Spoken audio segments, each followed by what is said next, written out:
Assalamualaikum warahmatullahi wabarakatuh. Nama saya Zahratun Nisa, NIM 2103081. Baiklah, dalam kesempatan kali ini saya akan menjelaskan tentang apa itu analisa fundamental. Bagaimana cara menganalisa fundamental dan mengapa fundamental itu penting. Kata fundamental menurut Kamus Bahasa Indonesia menyebutkan fundamental sebagai bersifat dasar atau mendasar atau pokok. Analisa fundamental adalah metode analisis perusahaan yang didasarkan pada faktor-faktor fundamental ekonomi suatu perusahaan, termasuk sisi kinerja, keuangan, dan bisnis perusahaan.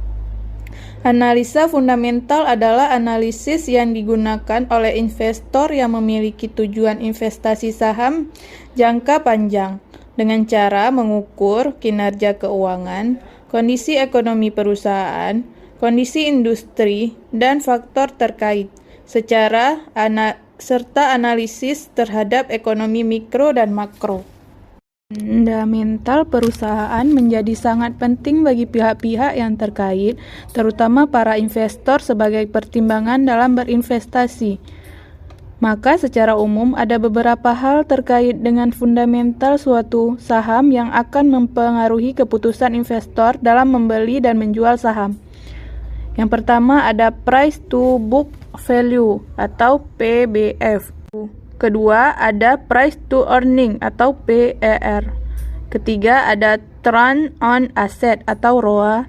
Keempat, ada return on equity atau ROE.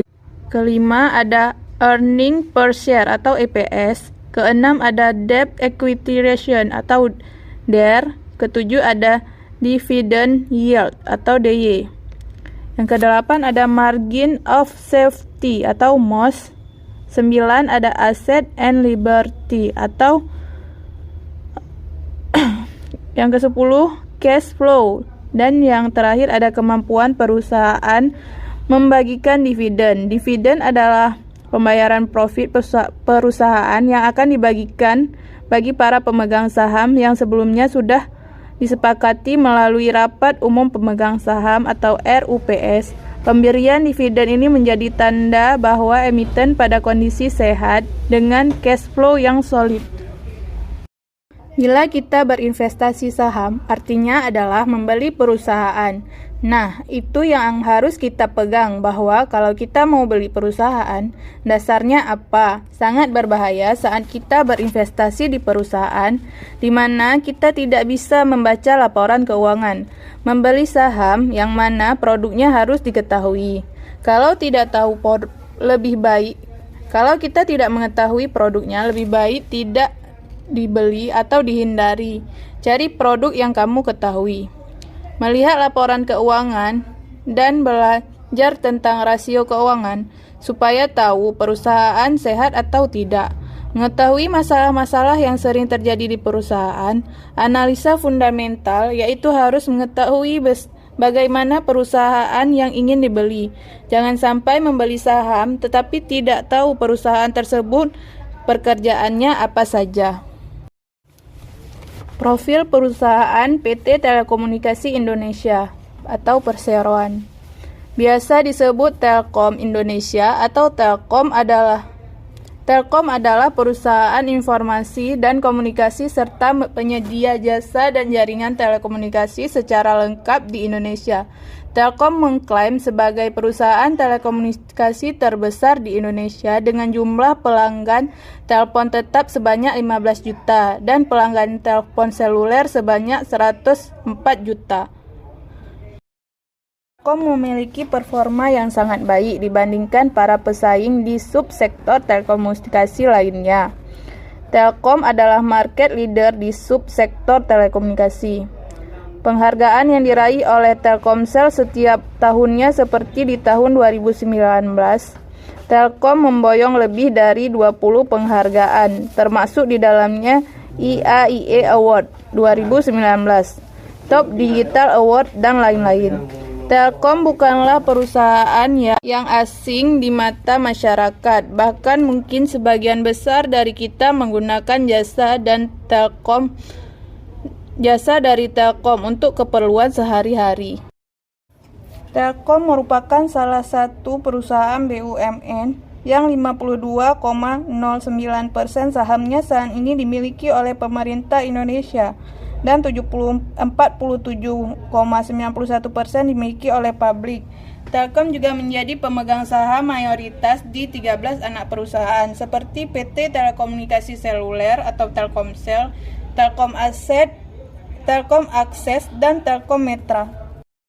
Berdasarkan PT Telkom Indonesia Perseroan Tbk dengan kode saham TLKM pada tanggal 14 November 1995 tercatat di Bursa Efek Indonesia pada waktu IPO saham dengan nilai Rp 2050 dengan total saham Rp7.466.666.000 lembar saham dengan persentase IPO sebesar 12,5%. Sedangkan di tahun 2023 harga saham senilai 3.000. Berdasarkan tabel di atas, kode fundamental kode saham TLKM tahun 2020 sampai dengan 2021 memperlihatkan bahwa sahamnya mengalami pertumbuhan dengan hasil analisa last price 2020 sebesar Rp2.560, mengalami peningkatan pada tahun 2021 sebesar Rp4.400, maka dapat dikatakan nilai saham bertambah.